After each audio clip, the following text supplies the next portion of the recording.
ശാസ്ത്രീയവും ക്രിയാത്മകവുമായ social media ഉപയോഗങ്ങളിൽ digital minimalism എന്ന വിഷയത്തെക്കുറിച്ചാണ് ഇന്നത്തെ ചർച്ച. കഴിഞ്ഞ എപ്പിസോഡിൽ നമ്മൾ പറഞ്ഞു നിർത്തിയത് ഡിജിറ്റൽ മിനിമലിസത്തെ കുറിച്ചാണ്. എത്ര സമയമാണ് ഡിജിറ്റൽ ഡിവൈസിൽ അവൻ ഉപയോഗിക്കുന്നത് മനസ്സിലാക്കിയെടുത്ത് ആവശ്യമുള്ളതിനെ മാത്രം നിലനിർത്തുകയും ആവശ്യമില്ലാത്തതിനെ ഡിലീറ്റ് ചെയ്യുകയും ചെയ്യുക എന്നുള്ളതാണ് ഡിജിറ്റൽ മിനിമലിസം കൊണ്ട് നമ്മൾ അർത്ഥമാക്കുന്നത്. മിനിമൈസ് ചെയ്യുക എന്നുള്ളതാണ്. ഓക്കെ, അത് തന്നെയാണ് അതിന്റെ നേരർത്ഥം. അത് ഏതൊക്കെ രൂപത്തിലാവാം? അത് ഓരോരുത്തരുടെ പ്രൊഫഷൻ അനുസരിച്ച് അവരുടെ ഫീൽഡ് അനുസരിച്ചിട്ട് അതിൽ ഡിഫറൻസ് വരും. നമുക്ക് ക്ലിയർ കട്ട് ഇങ്ങനെയാണെന്ന് പറയാൻ കഴിയില്ല. അപ്പോൾ നമ്മളിപ്പോൾ ഒരു ബിസിനസ്സുകാരനാണെന്നുണ്ടെങ്കിൽ ആ ബിസിനസ്സുകാരൻ്റെ യൂട്ടിലൈസേഷൻ ടൈം അദ്ദേഹത്തിന്റെ ഒരു വ്യൂ പോയിന്റിൽ വ്യത്യസ്തമാണ്. ഡിജിറ്റൽ മാത്രം വർക്ക് ചെയ്യുന്ന ആൾക്കുണ്ടാവും. ഇപ്പോൾ ഒരു കോർപ്പറേറ്റിൽ ഈ പറയുന്ന സോഷ്യൽ മീഡിയയിലോ അല്ലെങ്കിൽ ഇങ്ങനെയുള്ള ക്ലൗഡ്സിൽ വർക്ക് ചെയ്യുന്ന ഒരു ടെക്നോക്രാറ്റ് മെജോറിറ്റി ടൈം അദ്ദേഹം ഉപയോഗിക്കുന്ന അദ്ദേഹത്തിന്റെ സമയം ജോലി കൂടുതലും ഡിജിറ്റൽ ആകാം. അതായത് ഡ്യൂട്ടിയാണ്.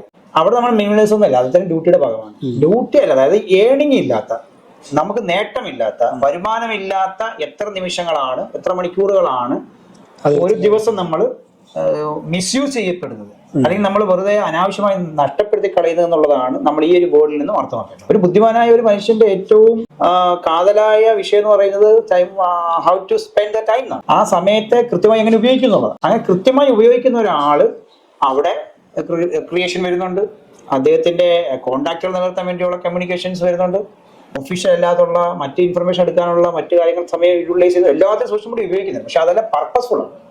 ആ ടൈം ഉപയോഗിച്ചത് എന്തിന് എന്ന ഒരു ചോദ്യം ഉണ്ടെങ്കിൽ, വൈ എന്ന ചോദ്യത്തിന് ഒരു കാരണം ഉണ്ടാണ്. ഒരു ആ കാരണം കൊണ്ടാണ് ഞാൻ ഈ സമയം ഉപയോഗിച്ചതെന്ന് പറയാൻ അതിന് ഉത്തരമുണ്ട് എങ്കിൽ അതെന്താണ് ഒരു ബുദ്ധിപരമായ ഡിജിറ്റൽ യൂട്ടിലൈസേഷൻ ആണ്. അപ്പൊ ഡിജിറ്റൽ മിനിമലിസം ഓരോ വിഭാഗത്തിനും ഓരോ രീതിയിലാണെന്നാണ് മാഷ പറഞ്ഞതിന്റെ രസം ചുരുക്കം. അപ്പൊ പ്രധാനമായും വിദ്യാർത്ഥികളിൽ എങ്ങനെയാണ് ഇത് ക്രമീകരിക്കാൻ കഴിയുക? ഇതിന്റെ ടെക്നിക്സ് എന്തൊക്കെ? വിദ്യാർത്ഥികൾ എന്ന് പറയുന്നത് തന്നെ വ്യത്യസ്തങ്ങളായ കാറ്റഗറികളുള്ള വിദ്യാർത്ഥികളുണ്ട്. അവരുടേതായ പഠന മേഖലകളെ നമ്മൾ വിലയിരുത്തിക്കൊണ്ട് വേണം നമ്മൾ മനസ്സിലാക്കാം. നോർമലായിട്ട് ഒരു വിദ്യാർത്ഥിയെ സംബന്ധിച്ചിടത്തോളം അവന്റെ പഠന സമയം, അവന്റെ സിലബസ്, അവന് എക്സാം പോയിന്റ് ഓഫ് വ്യൂവിൽ എങ്ങനെയാണ് ചെയ്യേണ്ടത്, ക്ലാസ് റൂം കമ്മ്യൂണിക്കേഷൻ അല്ലെങ്കിൽ ഡേ ടു ഡേയിൽ പോയി വന്ന് പഠിക്കുന്ന ഒരു വിദ്യാർത്ഥി സംബന്ധിച്ചിടത്തോളം അവന്റെ ടൈം യൂട്ടിലൈസേഷൻ എങ്ങനെയാണ്, ഇതൊക്കെ കൃത്യമായി വിലയിരുത്തി വേണം നമ്മൾ ഡിജിറ്റൽ മിനിമലിസത്തെ കുറിച്ച് ചർച്ച ചെയ്യാൻ. ഒരു വിദ്യാർത്ഥി സംബന്ധിച്ചിടത്തോളം അവന്റെ വേക്കപ്പ് ടൈം മുതൽ തന്നെ ഉണർന്ന് എഴുന്നേക്കുന്ന തന്നെ ചിലപ്പം അവന്റെ ഡിജിറ്റൽ വേൾഡിലേക്കായിരിക്കും. അവൻ ആദ്യം എഴുന്നേറ്റ് നോക്കുന്ന തന്നെ അവന്റെ കഴിഞ്ഞ ദിവസം അവന്റെ ആ ഒരു റീൽസിന് അല്ലെങ്കിൽ അവനായിട്ടൊരു പോസ്റ്റിന് എത്ര ലൈക്ക് കിട്ടിയെന്ന് നോക്കാൻ വേണ്ടിയായിരിക്കും രാവിലെ മനുഷ്യൻ ഉണരുന്നത് തന്നെ. അങ്ങനെ ലോകത്തേക്ക് നമ്മൾ മാറ്റപ്പെട്ടു കഴിഞ്ഞു. അപ്പൊ ഇതിന് ഇങ്ങനെയുള്ളൊരു അഡിക്ഷൻ അവസ്ഥയിൽ നിന്നും അവന്റെ വേക്കപ്പ് ടൈം മുതൽ എന്ത് ചെയ്യണം, മൈൻഡിനെ കൺട്രോൾ ചെയ്യാനായിട്ട് പരിശീലിക്കണം. ആ ഒരു പരിശീലന പദ്ധതിയിലൂടെ കടന്നു പോകുന്ന ഒരു വിദ്യാർത്ഥിക്ക് ഈ പറഞ്ഞ ഡിജിറ്റൽ മിനിമലിസം വളരെ പെട്ടെന്ന് തന്നെ നടപ്പിലാക്കാനായിട്ട് കഴിയും. തുടക്കത്തിൽ തന്നെ എഴുന്നേൽക്കുമ്പോൾ ഉടൻ തന്നെ അവൻ ഡിജിറ്റലിന്റെ ഒരു അഡിക്ഷനിലേക്കാണ് പോകുന്നതെങ്കിൽ അവന് കൺട്രോൾ ചെയ്യാൻ കഴിയാത്ത വണ്ണം ആണ് ഡിജിറ്റൽ ടെക്നോക്രാറ്റ്സ് അതിനെ ക്രമീകരിച്ചിരിക്കുന്നത്. കാരണം കോടിക്കണക്കിന് രൂപ സാലറി, ഡോളർ സാലറി കൊടുത്ത് ഒരു സ്ക്രീൻ അഡിക്ഷൻ ഉണ്ടാക്കാനുള്ള ഗവേഷണങ്ങൾ നടത്തി വലിയ ഡിജിറ്റൽ ലോകത്തെ സൃഷ്ടിച്ച് നമ്മളിലേക്ക് തരുന്ന ഒരു ലോകം നീ മാറി നിൽക്കരുത് എന്നാണ് നമ്മോട് സംസാരിക്കുന്നത്. ആ ഒരു വലിയ കിടങ്ങിൽ നിന്നാണ്, കുഴിയിൽ നിന്നാണ്, ട്രാപ്പിൽ നിന്നാണ് ആ വിദ്യാർത്ഥി എന്ത് ചെയ്യേണ്ടത്, രക്ഷപ്പെട്ടു വരണമെങ്കിൽ അവന്റെ അക്കാഡമിക് കാര്യങ്ങളും ശ്രദ്ധിക്കാൻ കഴിയുള്ളൂ. അപ്പം വളരെ വലിയ ഒരു ത്യാഗം ചെയ്തെങ്കിൽ മാത്രമേ രാവിലെ ഉണരുന്ന സമയത്ത് ഈ പറയുന്ന ഡിജിറ്റൽ അഡിക്ഷനിൽ നിന്നും ആ ഡിജിറ്റൽ ട്രാപ്പിൽ നിന്നും ആ വിദ്യാർത്ഥിക്ക് ഉണർന്നെഴുന്നേക്കാൻ കഴിയുള്ളൂ. അപ്പൊ രാവിലെ ഉടൻ തന്നെ എന്ത് വേണം, ഈ ട്രാപ്പിൽ ഞാൻ പോയില്ല എന്നുള്ള ഒരു ദൃഢനിശ്ചയത്തോട് വേണം അവന് ഉണരുക എന്ന് തന്നെ ഒരു പ്രോസസ് നടത്തേണ്ടത്. ഇപ്പൊ ഒരാൾക്ക് ഒരു പോയിന്റ് നോക്കേണ്ടതുണ്ട്.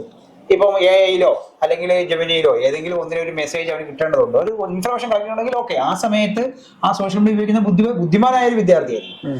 അല്ലാതെ കണ്ട് ഒരു ഉപകാരവും ഇല്ലാത്ത ഒരു റീലിലേക്കോ അല്ലെങ്കിൽ ഒരു പരസ്യത്തിലേക്കോ അല്ലെങ്കിൽ വേറൊരു കണ്ടന്റിലേക്കോ അവന്റെ ഒരു ആസ്വാദനം മാത്രമായിട്ടാണ് അവന്റെ മോർണിംഗ് ടൈം ഉപയോഗിക്കുന്നതെങ്കിൽ അതൊരു പരാജയമായി. ഇനി ക്യാമ്പസുകളിൽ എത്തിക്കഴിഞ്ഞു കഴിഞ്ഞാൽ സ്വാഭാവികമായിട്ടും അവിടെ വിദ്യാർത്ഥികളും അധ്യാപകരും തമ്മിലുള്ള ഒരു ട്രാൻസാക്ഷനിൽ ചിലപ്പം ഡിജിറ്റൽ യൂട്ടിലൈസേഷൻ ആവശ്യം വന്നേക്കാം. അവിടെയും കൃത്യമായി ഉപയോഗിക്കുന്നുള്ളത്. അതിനിടയിൽ എന്ത് ചെയ്യരുത്, അതിനെ മിസ്യൂസ് നമ്മുടെ മനസ്സിനെ അനുവദിക്കാതിരിക്കുക.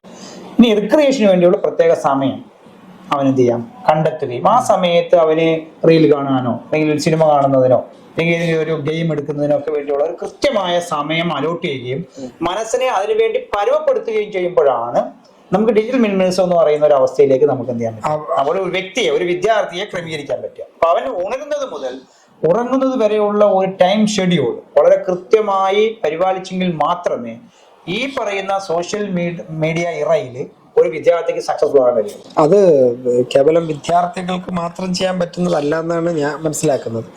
പ്രത്യേകിച്ച് രക്ഷിതാക്കൾ ഇത് മോണിറ്റർ ചെയ്ത് അവരെ ഇതിനു വേണ്ടി ക്രമീകരിക്കുക എന്നുള്ളതല്ലേ പ്രായോഗികം. രക്ഷിതാക്കൾ എന്ന് പറയുമ്പോൾ രക്ഷിതാക്കളും ഇതിന് അഡിക്ഷനാണ്.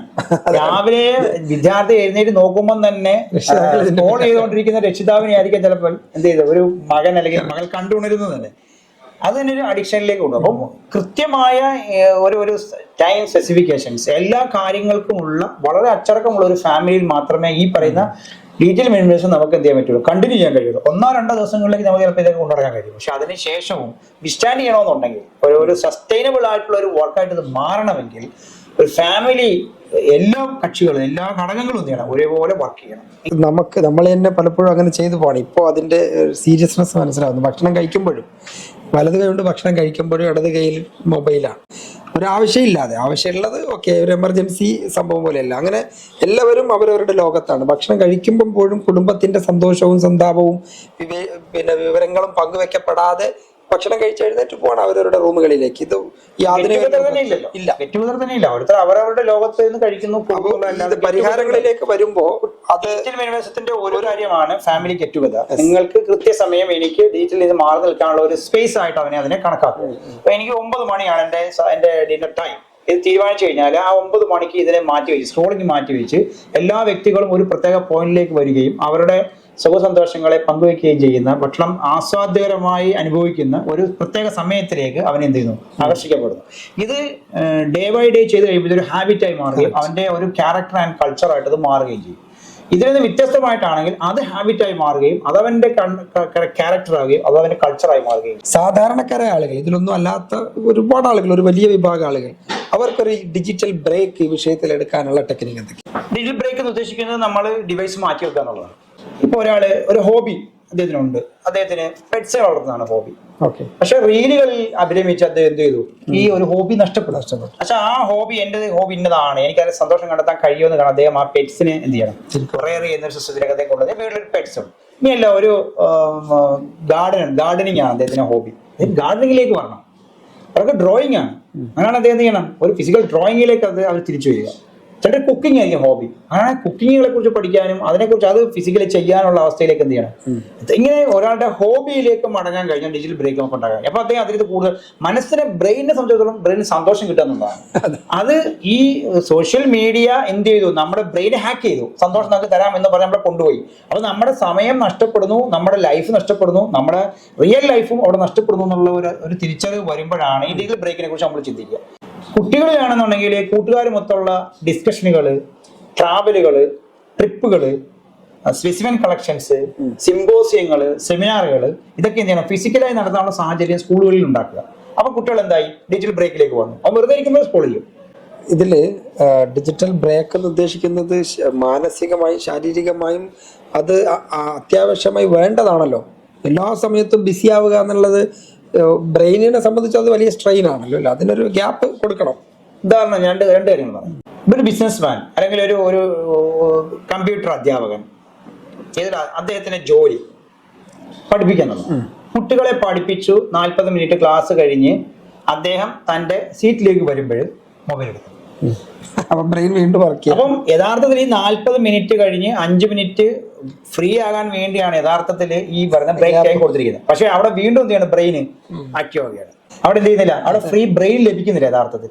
നമ്മൾ ഓരോരുത്തരും പരിശോധിച്ച് നോക്കിക്കോളും. ഇതന്നെയാണ് അവസ്ഥ. അപ്പം ഒരു അധ്യാപകനെ സംബന്ധിച്ചിടത്തോളം അത് സംഭവിക്കുന്നുവെങ്കിൽ ഒരു വിദ്യാർത്ഥി സംബന്ധിച്ചിടത്തോളം അത് തന്നെ സംഭവിക്കും. അവന്റെ പഠനസമയം കഴിയുമ്പോൾ 5 മിനിറ്റ് കിട്ടിയ ഉടനെ അവൻ എനിക്ക് എത്ര ലൈക്ക് കിട്ടി നോക്കാൻ വേണ്ടി മൊബൈൽ എടുക്കുന്നെങ്കിൽ അവന്റെ ബ്രെയിൻ ഒരിക്കലും ഫ്രീ ആകുന്നില്ല. അവിടെയാണ് ഇതിൽ ബ്രേക്ക് ആണ് ഉദ്ദേശിക്കുന്നത്. അടുത്ത എപ്പിസോഡ് നമുക്ക് സോഷ്യൽ മീഡിയ എക്കണോമിയെ കുറിച്ച് ചർച്ച ചെയ്യാം. അപ്പോൾ നെക്സ്റ്റ് എപ്പിസോഡിൽ കാണാം.